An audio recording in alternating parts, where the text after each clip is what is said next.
and welcome to the GSMC Chip Shot Football Podcast, brought to you by the GSMC Sports Network. I'm your host, Manny Maradiege. Welcome today to the show on July 4th. Happy 4th of July to anybody that is watching this show. Hopefully by the time you guys are watching this, you're enjoying yourselves, having a burger, spending time with friends, having an adult beverage if you're over 21 years old, whatever the case may be, pairing it up with this show. I can't think of a better way to spend 4th of July. But on today's episode, we're going to talk a lot about the NFC and some of the things going on in them and just around the NFL in general. Starting off with another update on Brandon Aiyuk and his contract situation. What did the latest reports say on where the negotiations stand now this week? Then, if you guys didn't catch the premiere of Hard Knocks, the offseason version, talking about the New York Giants, we're going to discuss the first episode and some pretty wild statements that were made. I'm going to go pretty in-depth and probably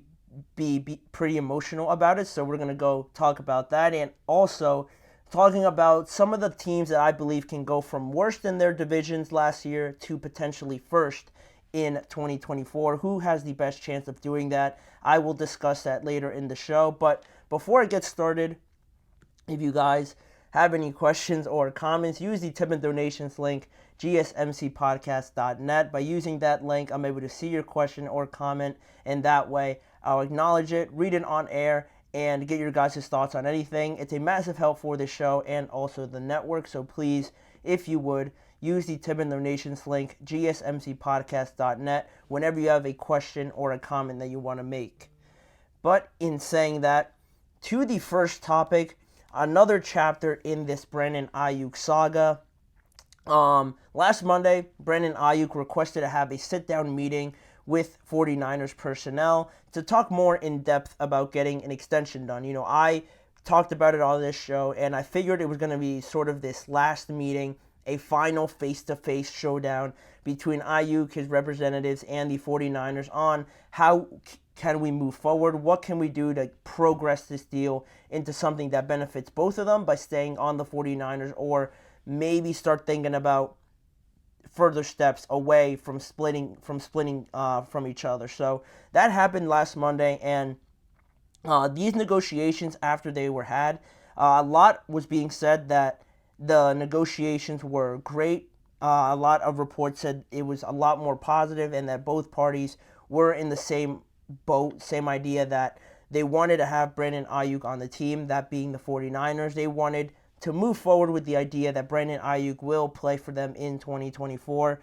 The meeting went great, according to some reports from Tom Pelissero. So that was one thing. That was last week. But if you go back to the clips from the pivot, if you guys haven't watched that, I highly recommend it to watch that episode on Brandon Aiyuk. But Aiyuk did emphasize that he did want to stay on the 49ers, which is the overarching theme of these negotiations. Aiyuk would ideally want to stay there, and it's not like he's pushing for a trade right now. There's been no inclination of that up until this point, so he did say he wanted to be on the 49ers. That's why I think, nothing's being made too drastic right now, but he was open to the Washington Commanders and also the Pittsburgh Steelers. With that in mind, after the meetings, the reports that followed were pretty positive, and moving on from those meetings, or from that meeting and from those reports, now we get a new, fresh report coming from the negotiations that happened last week, and this time it was from NFL Network's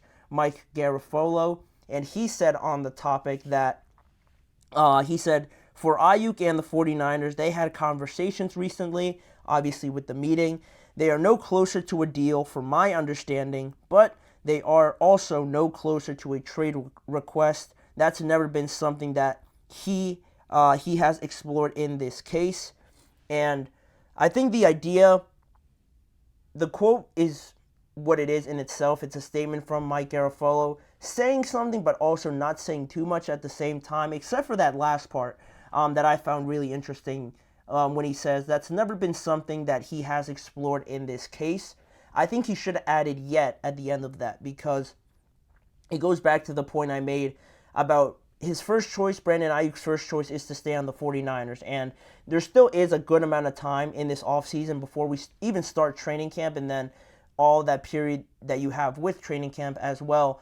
he's not rushing to get out the door right now. I agree with that feeling that Brandon Aiyuk is pretty content right now. There's no real movement. It's not like Brandon Aiyuk walked away angry or upset with that. That's not what the report said, but I think he's content right now because he wants to be on the 49ers. But there is always that chance, at least in my mind, that this could get to a point where it comes to a point where Aiyuk can only, I guess, listen to the same rebuttal, same statement coming from the 49ers until he realizes that I'm going to have to ask for a trade or else this is just going to keep repeating itself. They're not going to move, and quite frankly, he's trying to play. He's trying to earn himself a massive deal, and by taking a year off or holding out into the season, it does hurt his chances a little bit if it's an extended holdout. We saw it last year a little bit with Chris Jones. He sat out the first game, and it definitely helped that they lost at home to the Detroit Lions. They gave him that massive deal right after that, but I'm not saying it's going to get to that point right now just based on what we're seeing, but again, I think he should have added yet to the end of that statement because I believe it can get to that, but there's no real hurry yet from Aiyuk, it seems, to get to that point.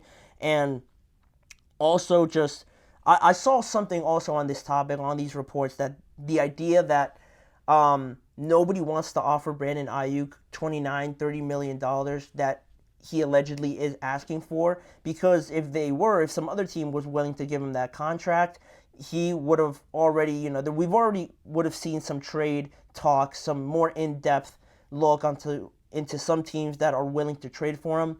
I don't agree with that so much. I think more so it's the 49ers' high asking price that is really keeping teams away from coming up to the 49ers and offering anything, because they know that, one, it's going to be a lot. They're going to be asking for a lot, maybe a couple first-round picks.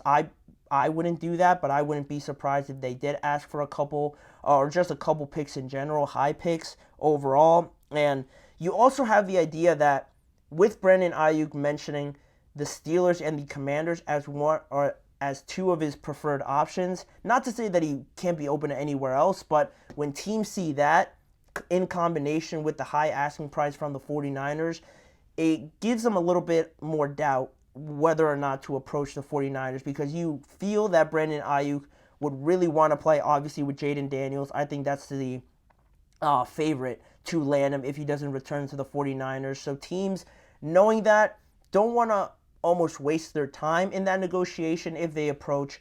They already have a high asking price, and if you work yourself somehow through that, Aiyuk really isn't 100% in on the situation, depending on what team it is. I'm not saying he won't be open, but according to what he said, mentioning only two teams, it seems like that could be an option where teams find themselves being a little bit more hesitant because of what Brandon Aiyuk said, and just more on the idea that there hasn't been any more movement towards an extension. There's been no movement towards the trade. To go off of that last point, my initial thoughts went to the fact that he only named two teams on the point of being traded. So with there only being two teams, not too much movement around those two teams, because they already know they're the preferred destination, so they don't have to rush to the door to beat other teams. To go along with what I just said, other teams like the Jaguars or the Bills or the Patriots, teams that need wide receivers, might not be so inclined to approach them, and the Commanders and the Steelers might not be so hurried to go and approach the 49ers, because they know Aiyuk wants to be there, and they could be a potential trading partner later on when the 49ers are starting to get annoyed, there's no compromise being made, and Aiyuk is really adamant, potentially, I'm not saying that I believe he will be, but that could be an option later on, that Aiyuk is holding out, and he will continue to hold out until they trade him. So you don't want it to get to that point. That's a very ugly situation, and both parties end up losing. But in that point, with the Commanders and the Steelers being the preferred destination, they're not so rushed to go up to the 49ers and say, oh, we're willing to give you this right now. That's not how it works right now. They're going to have more leverage the longer they wait, and if this situation does get ugly, it only benefits the Commanders and the Steelers later on. But right now, another stalemate. It's going to stall for a while now. I didn't expect it to come out this way. I thought once the positive meetings were coming from last Monday's meeting. I felt that we were going to see just more reports saying that, oh, they're close, it could happen this week. But really nothing happened, just more of the same. And I don't know how Aiyuk's feeling right now. I'm sure he adamantly feels he should get that money, and it's hard to argue against the fact that he should, just based on the fact that he is most likely the 49ers' most pure elite wide receiver, just on wide receiver skills. Not so much like Debo, because Debo is everywhere, but he brings that to the 49ers offense, and he's also coming off a great year as well. It's hard to argue against them from that point of view, but the 49ers also have to think long term. They're going to have to pay Brock Purdy. They just gave an extension to Debo Samuel, an extension to Christian McCaffrey. They re-signed Juwan Jennings. They're walking on eggshells right now. Everything is very calculated. Everything is very sensitive right now on how they move forward with this, but I'm probably going to update it whenever something else comes out. So for right now, that's the latest update on Brandon Aiyuk and the 49ers. And in saying that, we're going to take a break. That'll be all for that segment. And when we return after our first commercial break, we're going to come back and talk about the premiere of Hard Knocks, the off-season version. The Giants are the team focused on for this entire documentary. And in the first episode, there was a lot of interesting quotes made, in particular about Daniel Jones and how the Giants are approaching him in 2024. Very controversial. I'm going to talk a lot about it. So when we return, we're going to touch on that topic. So don't go anywhere.